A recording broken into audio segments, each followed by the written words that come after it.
Hello and welcome to the Recruit Rockstars podcast, where we focus on the people part of your business. Every Tuesday and Thursday, I interview a world-class expert on talent and recruiting so that you can build a company filled with rock stars. Today's guest has a very unique take on the recruiting industry and a very unique model in the recruiting industry.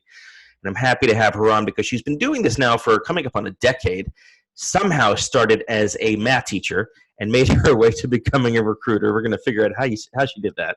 And then we're going to talk about this great company that she's built with this very, very unique aspect called time-based recruiting. Now, time is everything in recruiting.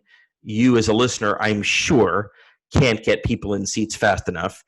And then you're also used to kind of paying recruiters on a non-time-based structure, and that can lead to a misalignment of interest. And so Peggy Shell, who's the CEO and the founder of Creative Alignments, is my guest, and she's going to talk about this concept that she's developed called time-based recruiting. So with all that, Peggy, welcome to the show.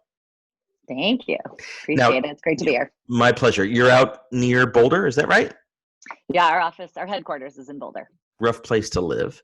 Why don't we start with how you go from being a math teacher to a recruiter and an entrepreneur at that, and then we'll spend a few minutes talking about the business itself. That's good. Well, I mean, life's a journey, right? No, Always. I consult folks all the time on their career paths, and I also instruct them to not take it all too seriously, because you'll look back at some point and understand how the various stones led to the rocks that led to the path that you ended up on, right? Yeah. That sounds like a very Boulder kind of thing to say.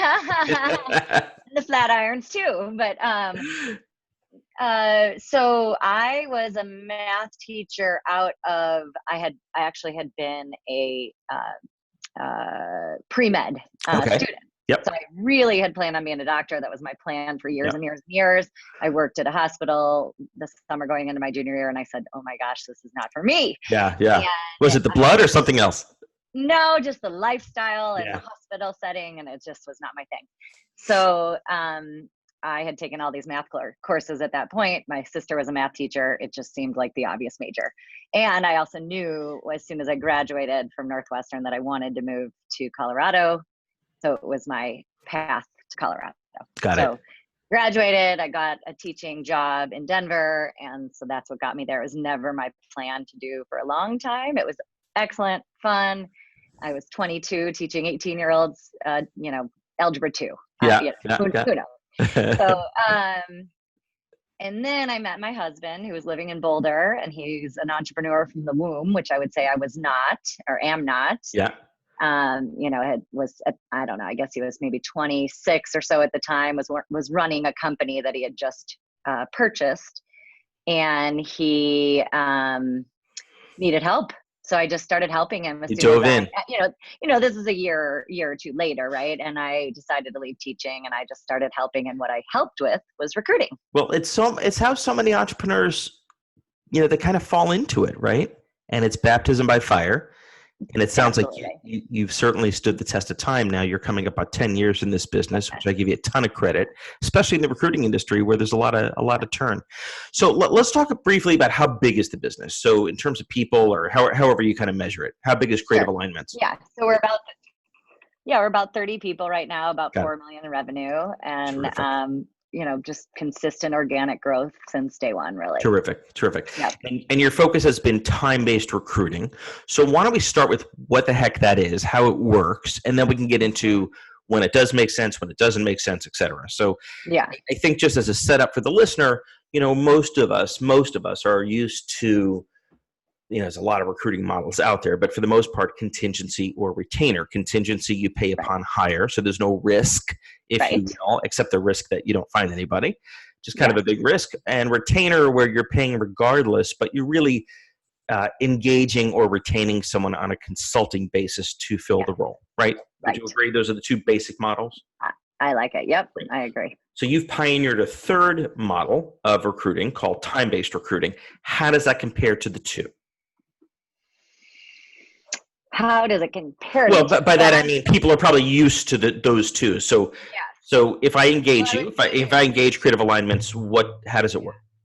Yeah, Good question. Okay. So it is not that complex. We charge by the hour for our time. So it's very similar to what most business operations that you outsource are: accounting, legal, etc., right? And it is, so therefore it's more of a pay for the effort involved. So it's pay by the drink as much as I want to drink, so to speak. You got it. And then therefore, because we're not focused on a windfall per se, we are much more like an in-house recruiter, just outsourced. Got it. We have a team basically of outsourced in-house recruiters. Got it. Yeah. So I'm paying by the hour, and am I paying a flat amount by the hour regardless of the role, the level, the city, or does that number vary? We have kept it very clean and pure, and a client and all of our clients have one hourly rate for all the work we do, for all the people who do the work, and it's an aggregate therefore. Can we talk about what that number is or no?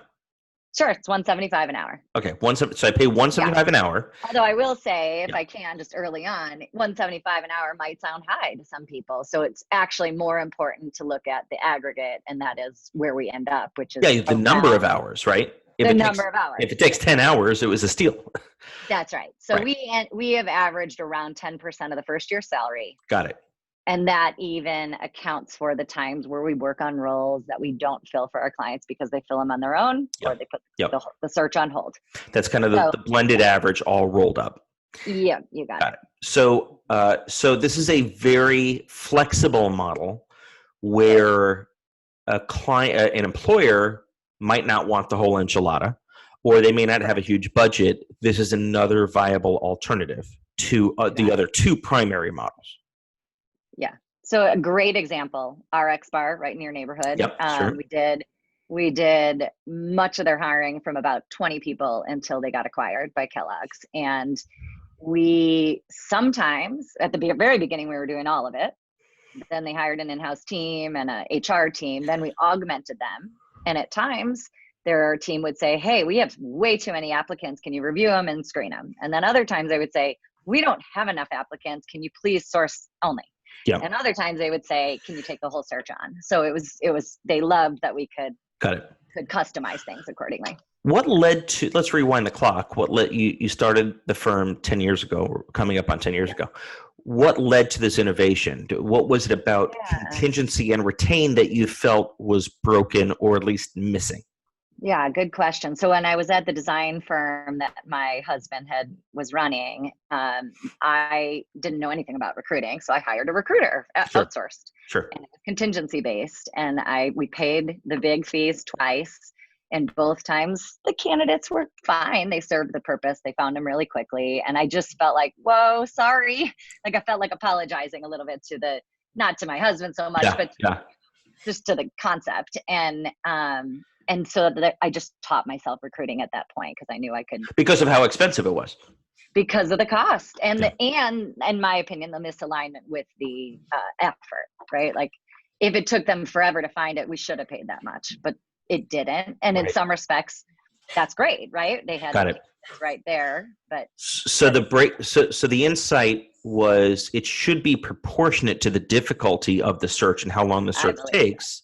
Which makes it time-based as opposed to just some random percentage of the compensation-based, whether that took 1 hour to find the candidate or 1,000 hours to take the candidate.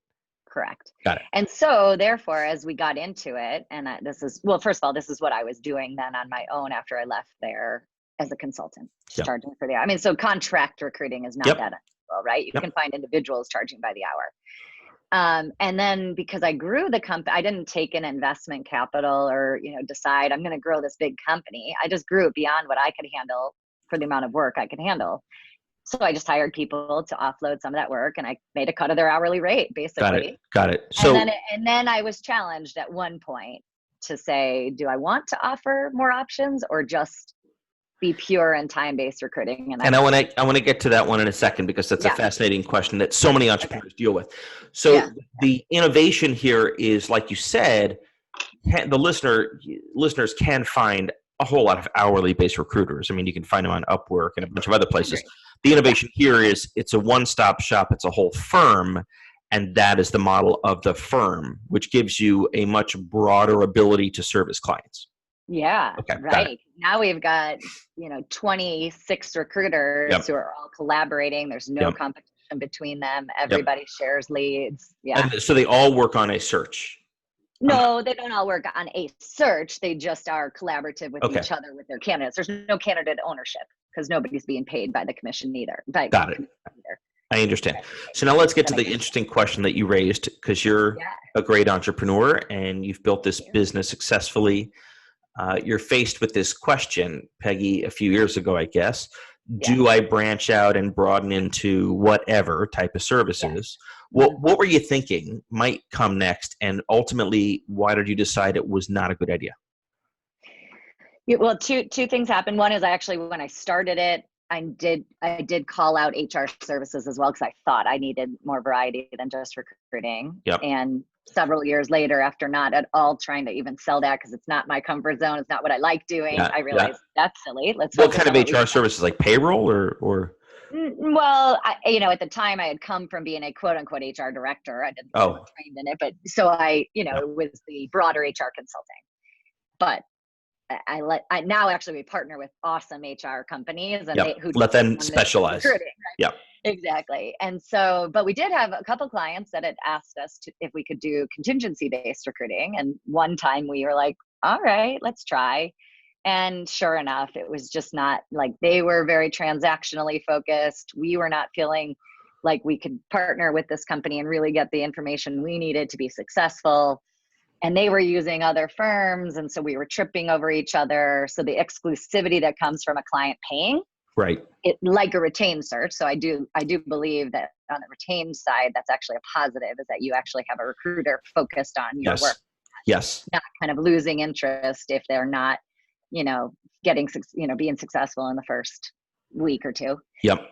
Contingency recruiter might be, right? They're going to go for what's easiest to Right. fill.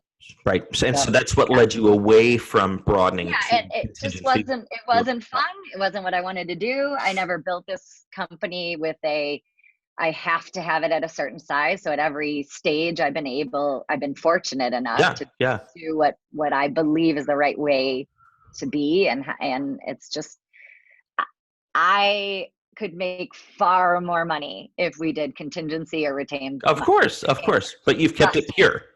The 4 million is like phenomenal considering we do time-based recruiting. Do you know what I mean? Absolutely. Yeah. I give you a ton of credit for keeping I pure mean, and sticking to your guns. maybe I'm an idiot. I don't know, but I, I don't think you're an idiot. When is time-based recruiting not a good idea, or are there particular types of roles or searches or industry or levels or something, yeah, or even just situations where it doesn't make yeah, sense? yeah. It's a good question. Well, so we don't do lower level hourly based employees. I don't think it makes sense there. Okay. Do the math, and Yep. we're just not going to be a cost savings, which is a Yep. big part of what our model purports. Is that the Yep. right word? Yep. Yep. And the other times, like most of our clients are hiring us for volume, like for a growth phase where they're doing a lot of hiring. But if they are just hiring us for a search or two, it may not make sense because you're paying us. And then let's say again, you put the search on hold, you're like, shoot, I still have Yeah. to do creative alignments. Right. Or Yeah. you The you cash know you register is got a still great going. Yeah.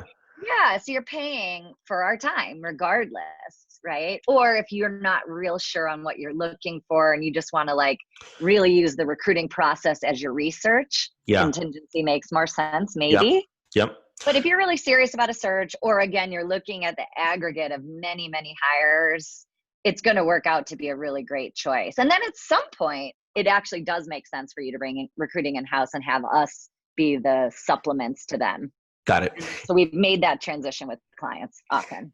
Is there in most cases, because the client, from what you're saying, can take as much or as little as they want.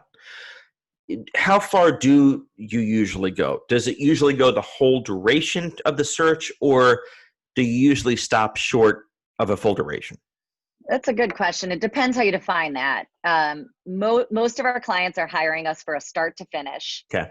search. That Yep. being said, because they're paying for our time, I would say they're not hiring us for the deep vetting that an executive recruiter, for example, might do, because that's our time, right? Some do. Some want us to meet them in person. Some want us to call their references. Some want us to, negotiate the offers and et cetera. And others say, at this point, thank you for introducing us to this person we wouldn't have otherwise met. That is great. We'll take it from here. Got it. So it just depends on what they need. But we're always at least doing a screen of some sort, you know. Like a phone screen. What impact does time-based recruiting have on the cycle time? I understand you bill the client by the hour. Yes. Is the duration of time? Yeah, is there a difference in the duration from the time you say go versus contingency versus retained, et cetera? So a really good question. Actually, we just lost a client to this past week who said, great that you can save money and that you charge by the hour, but we need somebody tomorrow, so we're fine paying all this big money for that. And it's like, well, who's to say we're not finding that person tomorrow, like this other firm? So, okay, so contingency based, or when you're not getting paid unless you're successful, I suppose there's a little extra fire under the bottoms of those recruiters. Yeah. So maybe that very initial push of people will come quicker. But if it doesn't happen, quick. Exactly. And I truly believe, especially because we have two very clear industry focuses, that we have the same people in our back pockets that other people do. So I don't think there's a difference in the amount of time. So the duration is the same. The duration. I believe it's the same. Got it. It may be that if you're lucky as a contingency recruiter, if you had that one or two people that you had been trying to get a windfall from, that you could throw at somebody right away. But that's luck, and you can't count on that. But exactly. But for a typical search, say a director of marketing or head of sales or whatever, typical 60 days type of cycle or something like that. Yeah, exactly. Got it. Yeah, somewhere in that 8 week. Let's say it again. Somewhere in that 8 week range. 8 week is pretty typical. Let's shift gears for the last few minutes to some broader issues in recruiting these days. We're in a tight labor market. What advice would you give to listeners who are pulling their hair out of their head when it comes? Can you there? I apologize. For some reason, my phone is ringing to That's okay. Cannot hear it. We cannot hear it. No problem. Okay, great. You're a headhunter. I would expect your phone to be ringing.